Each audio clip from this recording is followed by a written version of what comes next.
అండి, అందరూ ఎలా ఉన్నారు? Welcome back to my channel Hema from Konaseema. ఈరోజు వీడియో ఏంటి అంటే అమ్మమ్మ స్పెషల్ దమ్ బిర్యానీ అనమాట. తన స్టైల్‌లో అమ్మమ్మ దమ్ బిర్యానీ ఎలా చేస్తదని చెప్పి ఈ వీడియో అయితే తీశాను. పిన్ టు పిన్ ఎవ్రీథింగ్ నేనైతే ఎక్స్‌ప్లెయిన్ చేస్తాను. ముందు ఒక పేస్ట్ రెడీ చేసుకోవాలి. కొత్తిమీర, పచ్చిమిర్చి, టొమాటో, 1 ఆనియన్ అండ్ పుదీనా అనమాట. ఈరోజు అమ్మమ్మ స్పెషల్ బిర్యానీ కానీ మా అక్క చేస్తుంది. తను కూడా సేమ్ అమ్మమ్మలానే చేస్తది. Same process. అన్నీ కట్ చేసుకుంటుందనమాట.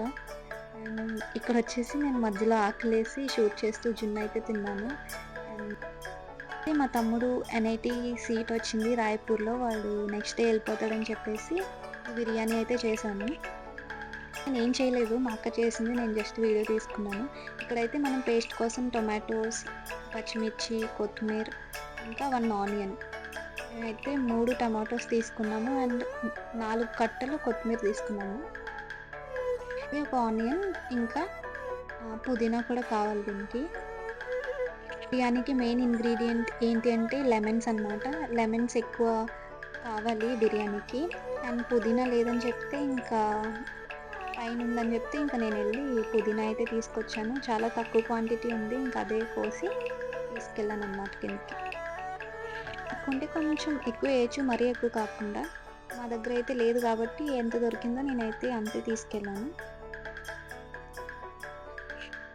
అండ్ ఇక్కడ ఆనియన్స్ అయితే కట్ చేసుకోవాలి. ఆనియన్స్ ఏంటి అంటే ఒక ఆనియన్ పేస్ట్‌కి అండ్ ఇంకొక ఆనియన్ మనం డీప్ ఫ్రై చేసి ఎండింగ్‌లో పైన స్ప్రింకిల్ చేయడానికి, అలానే కొంచెం మ్యారినేషన్‌లో కూడా కావాలన్నమాట ఆనియన్స్. అందుకే కొన్ని పేస్ట్‌లోకి అండ్ కొన్ని డీప్ ఫ్రై చేయడానికి అయితే కట్ చేసుకోవాలి.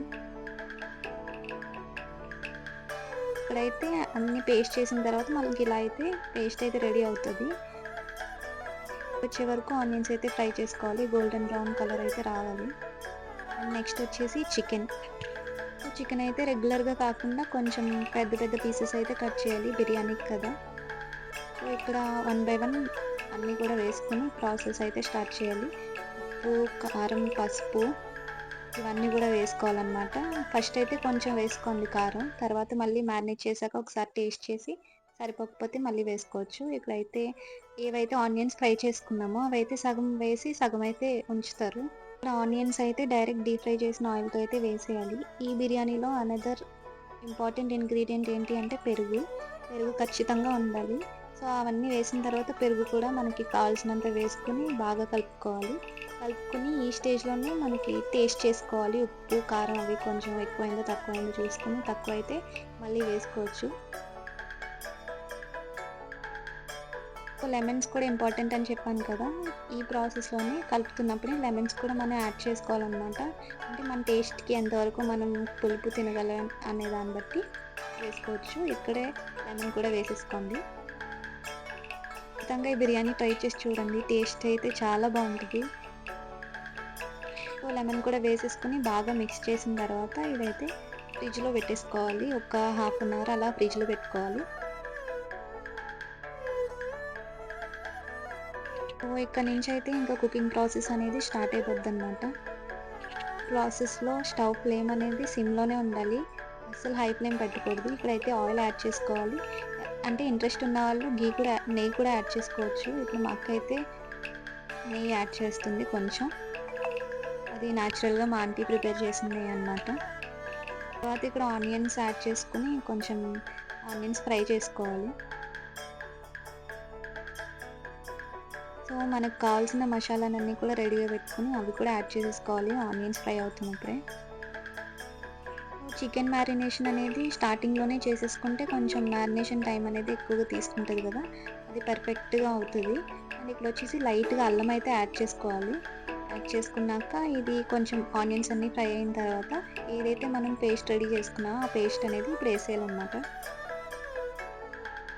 పేస్ట్ యాడ్ చేసిన తర్వాత కొంచెం టైం అయితే అది పచ్చివాసన అది పోయే వరకు కొంచెం కుక్ చేయాలన్నమాట. కొంచెంసేపు దాన్ని అలా వదిలేసాక అప్పుడు మ్యారినేట్ చేసిన చికెన్ అనేది యాడ్ చేసుకోవాలి.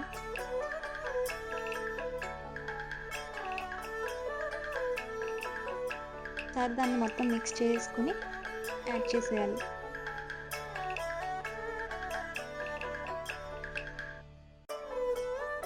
సో చికెన్ యాడ్ చేసేసిన తర్వాత ఒక్కసారి దాన్ని అంతా మిక్స్ చేసి దాన్ని కొంతసేపు అలా వదిలేయాలన్నమాట.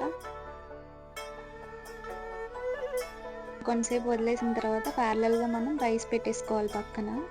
సో, కొంచెం వాటర్ మరిగించి దాంట్లో కొంచెం ఆయిల్ గానీ, ఘీ గానీ వేసి మనం రైస్ ఎలా అయితే ప్రిపేర్ చేసుకుంటామో సేమ్ అలానే ప్రిపేర్ చేసుకోవాలి. ఇక్కడైతే డైరెక్ట్ ఫ్లేమ్ తగలకుండా కిందైతే ఒక రేకు పెట్టుకొని దానిపైన ఇది పెట్టుకోవాలన్నమాట. ఎంటైర్ ప్రాసెస్ సిమ్‌లోనే ఉండాలి. సిమ్‌లోనే జరగాలి. అండ్ ఇక్కడ కొంచెం గరం మసాలా, జీలకర్ర పొడి, ధనియాల పొడి ఇవన్నీ యాడ్ చేసుకోవాలి. కస్తూరి మేతి ఉంటే కస్తూరి మేతి కూడా యాడ్ చేసుకోవచ్చు.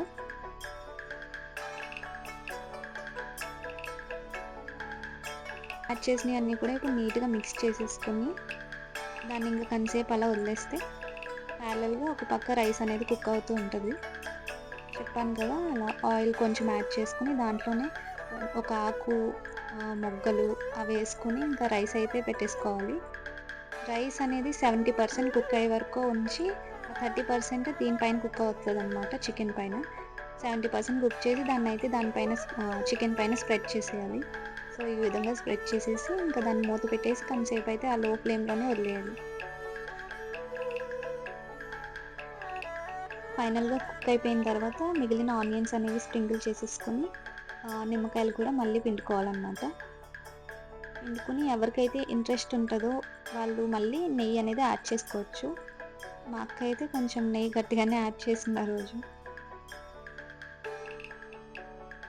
యాడ్ చేసిన తర్వాత ఇంకొక 5 మినిట్స్ అలా మూత పెట్టేసుకొని ఇంకా ఫైనల్‌గా కుక్ అయిందా లేదా అనేది ఒకసారి గరిటె పెట్టి ఒక పీస్ తీసి చూస్తే అది కుక్ అయిందో లేదో అర్థమైపోద్ది కదా! సో, కుక్ అయిపోతే ఇంకా బిర్యానీ రెడీ అయిపోయినట్టే. సో, ఈ బిర్యానీ అయితే టేస్ట్ అయితే ఇంకా నెక్స్ట్ లెవెల్ ఉంటది. ఖచ్చితంగా ట్రై చేసి చూడండి. మీకు ఈ వీడియో నచ్చితే ఖచ్చితంగా లైక్ చేయండి, సబ్స్క్రైబ్ చేయండి. నాకు స్టార్టింగ్ కాబట్టి సపోర్ట్ చేయాలనుకున్న వాళ్ళు ఖచ్చితంగా లైక్ చేయండి. Thank you.